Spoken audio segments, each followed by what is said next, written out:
नाम दिया है जिससे इसका रिश्ता नहीं है, वो जानबूझ के कराया है। और कोलकाता से संवाददाता प्रसेनजीत बख्शी हमारे साथ जुड़ रहे हैं ज्यादा जानकारी के साथ। प्रसेनजीत, ये कितना बड़ा घोटाला एक तरह से रातों रात सामने आया है। जिस प्रकार एसआईआर की प्रक्रिया जब से शुरू हुई है, बहुत सारे लोग जो है बंगाल छोड़ के भाग रहे हैं और एक गांव तो पूरा का पूरा सुनसान हो गया है।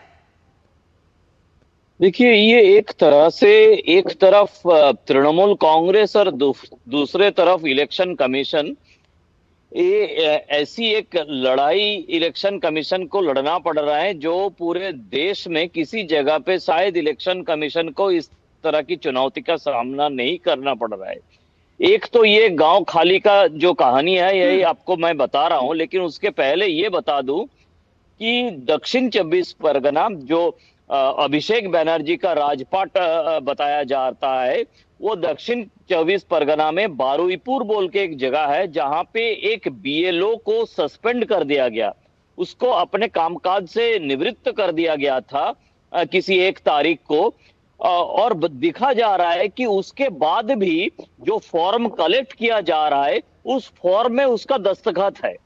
अब इलेक्शन कमीशन का सवाल है कि मतलब ये घोटाला कितना दूर तक है, इतना ये घोटाला कितना गहरा तक है कि इलेक्शन कमीशन भी मतलब वो इतना घबरा गए हैं कि बंगाल में इस तरह की चुनौती का सामना करना पड़ेगा कि ये जो बीएलओ जो तृणमूल का यानी ब्लॉक कि प्रेसिडेंट हुआ प्रसेनजीत ये कह करता सकते था। हैं कि बीएलओस के बहुत सारे बीएलओस के साथ टीएमसी की जो है साठगांठ है, और ऐसे में अगर उनका निलंबन हो जाता है तो भी वो उनको काम पर उसके इसलिए बाद भी वो लगाएंगे कि काम उनके कर रहा हिसाब है। से ये काम जो चलता गांव रहे। है, हाँ, ये एक इंफॉर्मेशन देकर आपको मैं ये शुरू करना चाहता था कि यहाँ पे तृणमूल कांग्रेस की जो जो घोटाला है उस घोटाला को पकड़ने के लिए सिर्फ एक इलेक्शन कमीशन शायद काफी नहीं है, उसके लिए सारे समाज को उतारना पड़ेगा, सारे सब कुछ एजेंसियों को उतारना पड़ेगा।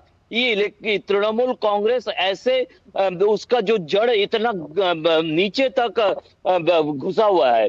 और ये जो गांव है, इस गांव में जितने सारे परिवार था, परिवार में जितने सारे लोग थे, उनको सारे के सारे कागजात मिला हुआ था तृणमूल कांग्रेस की तरफ से। और वहां पे जो बाकी भारत के लोग थे, उनके यहाँ पे जो जितने सारे भारत की महिलाओं थे, उनका जो बांग्ला में बाइट है वो मैं सुन रहा था। वो कह रही थी कि इनको तो लक्ष्मी भंडार जो है वो मिल रहा था, इनको बाकी जो कन्याश्री टाइप का जो यहाँ पे प्रदेश का स्कीम्स है सब कुछ मिल रहा था। वो हमारी घर में काम कर रहा था, वो भंगार की काम कर रहे थे। तो ये अचानक हमको पता ही नहीं था।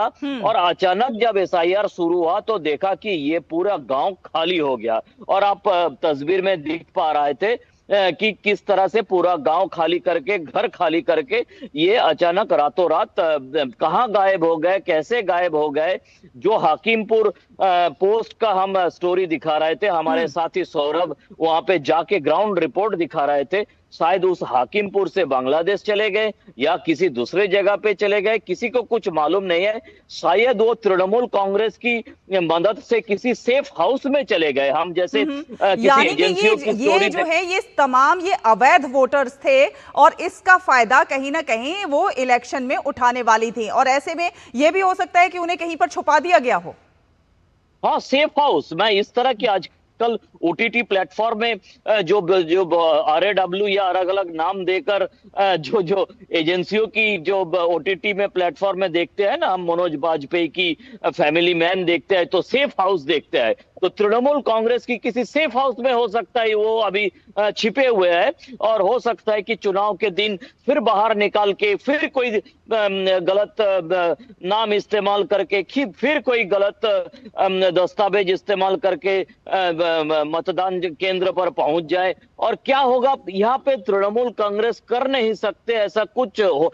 जहां पे मैं जिस बात को रखकर मैं अपना बात शुरू किया था कि एक बीएलओ को इलेक्शन कमीशन देश की एक संविधान स्वीकृत ऑर्गेनाइजेशन है, जिन्होंने एक बीएलओ को निलंबित कर दिया निलंबित करने के बाद भी आराम से जो एनुमरेशन फॉर्म है उसमें सिग्नेचर आ रहा है।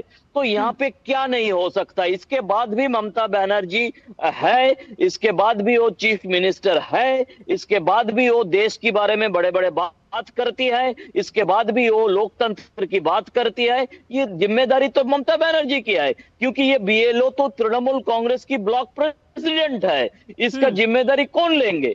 इसका जिम्मेदारी लेने ये यहाँ पे ईसीआई की तरफ से डॉक्टर सुब्रता गुप्ता को यहाँ पे जिम्मेदारी दिया गया है।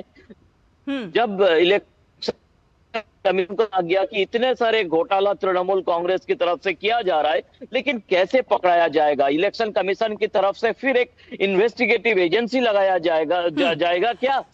एक इलेक्शन कमीशन की तरफ से इतने सारे घोटाला पकड़ना मुश्किल है। लेकिन यहाँ पे जो आप गांव की तस्वीरें हम देख रहे हैं, ये झुग्गी झोपड़ियां दिख रही हैं। ये बताइए कि कब से ये लोग यहाँ पर बसे हुए थे, किन किन योजनाओं का, ये सरकारी योजनाओं का लाभ उठा रहे थे, आखिर क्या कुछ सुविधाएं इनको मुहैया कराई जा रही थी? पहली बात, लक्ष्मी भंडार जो काफी पॉपुलर है। कुछ दिन पहले प्रशांत किशोर ने बिहार की चुनाव में हारने के बाद उन्होंने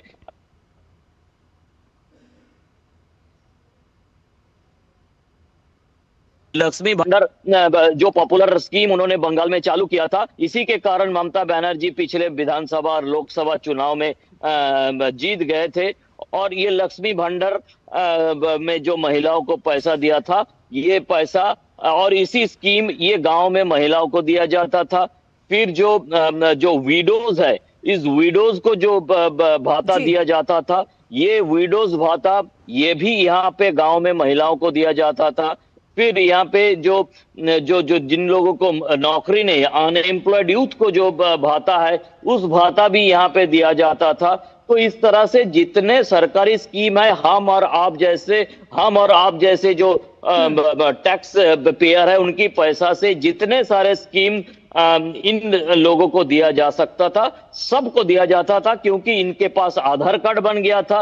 और आधार कार्ड से लिंक करके हमारी प्राइम मिनिस्टर की जो जनधन योजना की स्कीम है, जनधन योजना की स्कीम के तहत इन लोगों को जो बैंक अकाउंट बनाया गया था, उस बैंक अकाउंट और आधार कार्ड को लिंक करके जितना सरकारी स्कीम हो सकता था, इतना सरकारी स्कीम का सारे के सारे फायदा ये बांग्लादेशियों को दिया जाता था। और साथ ही साथ ये लोग जो चुनाव में तृणमूल कांग्रेस को वोट देते थे, क्योंकि इन लोगों का वोटर कार्ड भी बनाया गया था और इन लोगों को वोटर लिस्ट में इनका नाम भी बनाया गया था। इस गांव की इस जगह का तो कोई एड्रेस नहीं हो सकता था, क्योंकि एक टेम्पोररी झुग्गी झोपड़ी बनाया गया था। लेकिन इस गांव की किसी नाम देकर, किसी एड्रेस बनाकर यहाँ पे इन लोगों का वोटर कार्ड बना के, आधार कार्ड बना के सब वोटर लिस्ट में नाम उठाया गया था। लेकिन एसआईआर जिस तरीके से बनाया जा रहा था, एसआईआर में जो पेपर्स देने के लिए बताया गया था, इसीलिए ना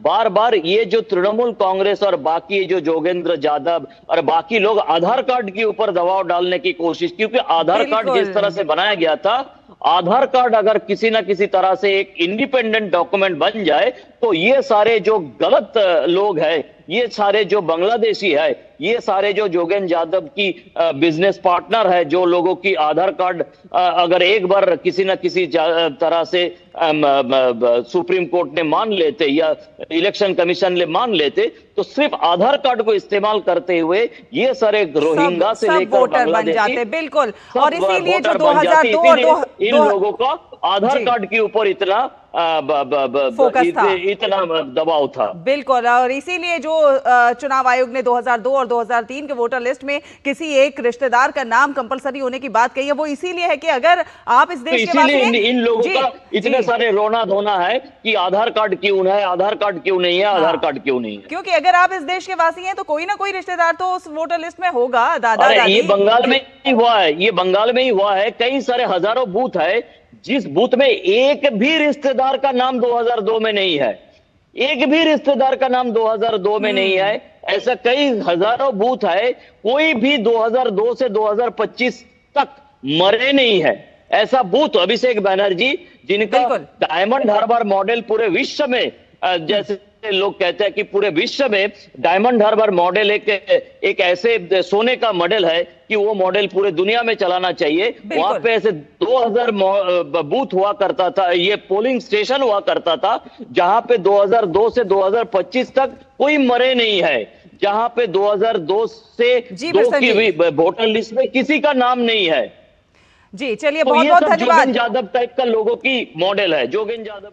बहुत धन्यवाद प्रसेनजीत, ये तमाम अपडेट हमारे दर्शकों से साझा करने के लिए। तो हम आपको बता दें, एसआईआर के बीच पश्चिम बंगाल के एक पूरे गांव से सभी लोग जो है लापता हो गए, पूरा गांव खाली हो गया है, वीरान हो गया है। आगे बढ़ेंगे और